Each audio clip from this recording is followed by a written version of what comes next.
Do not plant one thing in your garden in October until you find out if you are a 1 or a 2. My name's Nicole Burke, and I've gardened in 3 different climates: Chicago, Houston, and now Nashville. And I always plant something in my garden in October. In this video, I'm gonna help you understand your own climate, whether you're a 1 or a 2, so you know exactly what you should plant this month in October in your garden too. Just to clear things up, this video is mostly for everyone who's gardening in the Northern Hemisphere, where we are heading towards winter. Whether you're in a hot place or a cold place, you're heading toward your coldest part of the year. Now, you're gonna label yourself a 1 if you have already had frost, or you know frost is coming in October. You're gonna label yourself a 2 if your frost date is coming after October 31st, or it never comes. You never get frost where you live. So if you're number 1, you've already had frost or frost is on its way. That means we want to get things into the ground that don't mind cold weather, that can last through nights of cold and frost and even ice and snow, and that will give you quick harvest before you get too cold in the garden. So first we want to focus on the greens. So first we're going to start with the spring mix lettuce. Spring mix is easy to grow. It's going to come up really fast from seed, especially since your soil is a little bit cooler, and this lettuce absolutely loves cooler weather. Now, if you have a heavy frost, if you're going to have snow or some ice, you do want to cover this with a pretty thick frost cloth, but you can have lettuce well into November and even December if you plant these seeds right now. Next is spinach. Spinach is a cold hardy green, probably the best frost tolerant green that I've ever grown in the garden. These seeds love it when the soil is cooler, and they're going to germinate really well, especially if you've got really nice watered soil when the temps are cooler. Spinach, I don't know why, but it loves it when it's cold outside. So put your seeds in the ground right now. Keep them watered every single day. You're gonna get sprouts within about 10 to 12 days, and then you're gonna have greens that you can pick within 45 to 50 days of planting. Next up, we've got radishes, particularly French breakfast radishes and the cherry radishes. These are gonna give you harvest in like 25 or 30 days. They don't mind frost, and they go from seed right into the soil, and they love cool soil. When the soil is like 45, 55 degrees, these seeds are gonna pop up fast and give you a harvest before it gets too cold. I love to use radishes on salads and as like garnishes, but I especially love pickling radishes. And if you grow enough right now, you can pickle them and enjoy the taste of fresh garden harvest in the middle of the winter. Next up are carrots. These are slower to grow, but the good news is they love it when the weather's cold. In fact, cold weather actually sweetens the roots and makes them even more appealing to eat.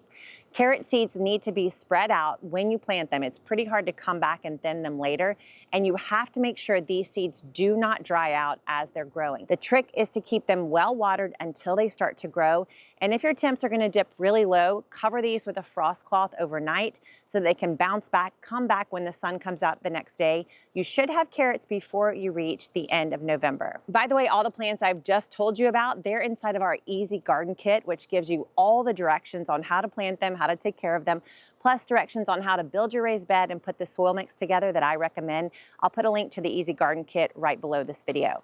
Now, beets are also a fantastic root crop to grow because they don't mind cold weather either, and they can actually stay and last through the garden. Even in the middle of the winter when it gets really cold, they'll just kind of pause their growing and then pick it back up when spring comes and the soil starts to warm up a little bit. You want to put these seeds about 4 fingers apart from one another. They need plenty of room to grow, to get bigger.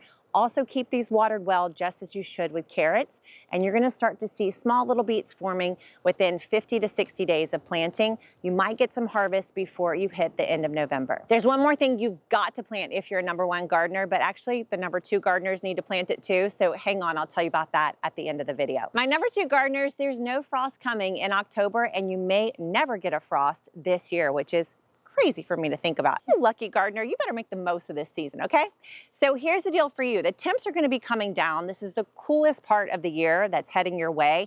So you need to take advantage of it, and you want to grow plants that take a little bit longer but like cooler temperatures. So one of my favorite greens to do that's so easy, I mentioned it earlier, is arugula. This is great if your temperatures are still warm. I remember when I was gardening in Houston, the temperatures were still sometimes in the 80s in October. Arugula can hang on and grow through those temps. I just put arugula in my mom and dad's garden in July, and the highs that day were in the 90s, you guys, and she's getting arugula harvest every single day. So this is your one short, quick return on harvest for my number 2 gardeners. Next up are these red mustards, purple mustards. Y'all, this is such a wonderful thing to grow in the garden that I see most people missing. These can go from seed directly in the garden. You're gonna get these humongous leaves that will literally cover your face within about 50 to 60 days. And because your temps are going to kind of regulate and not be too cold too fast, you'll get harvested from these plants, from this one seed. You could probably harvest 4 or 5 times. Another large green that you've got to grow if you're a number 2 gardener is napa cabbage, Chinese cabbage. Oh my goodness, it doesn't compare to what you can get from the grocery. That white, tasteless cardboard stuff at the grocery, this stuff is so delicious, so fresh, so crunchy.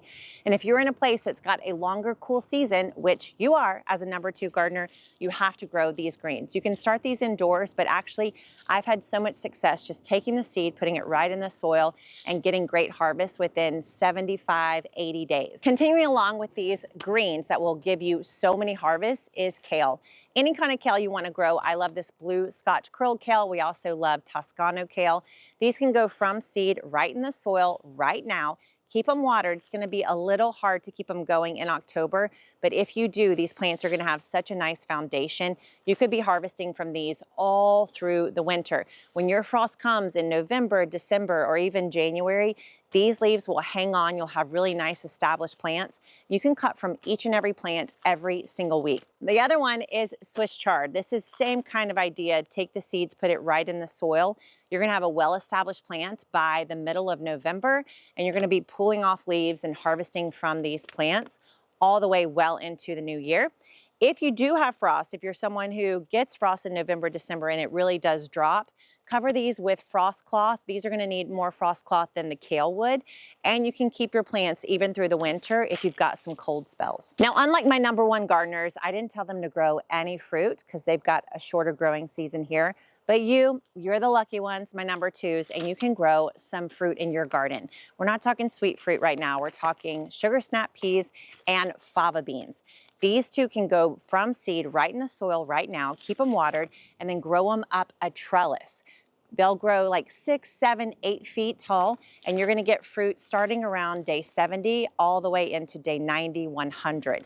So just imagine yourself, all these holiday celebrations in November, December, and you're just bringing these huge bowls of peas and fava beans, and you're just like so gourmet and Martha Stewart, and everyone's jealous of you.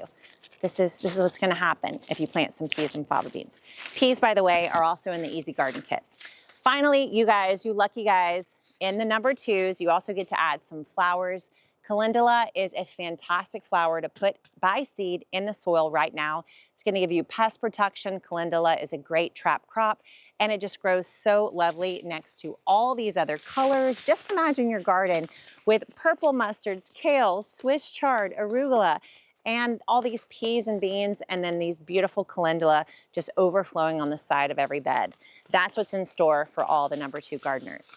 All right, so I did say there is one thing everyone should plant no matter their level, and that's this, garlic. So garlic can go into the garden for pretty much everybody. This is your month to get your garlic cloves planted out. Give each one about, what's this, 1/9 of a square foot. You can plant rows, you can plant squares, but you've got to plant garlic this season. Everybody should be growing this, and I have a whole video all about doing it right here.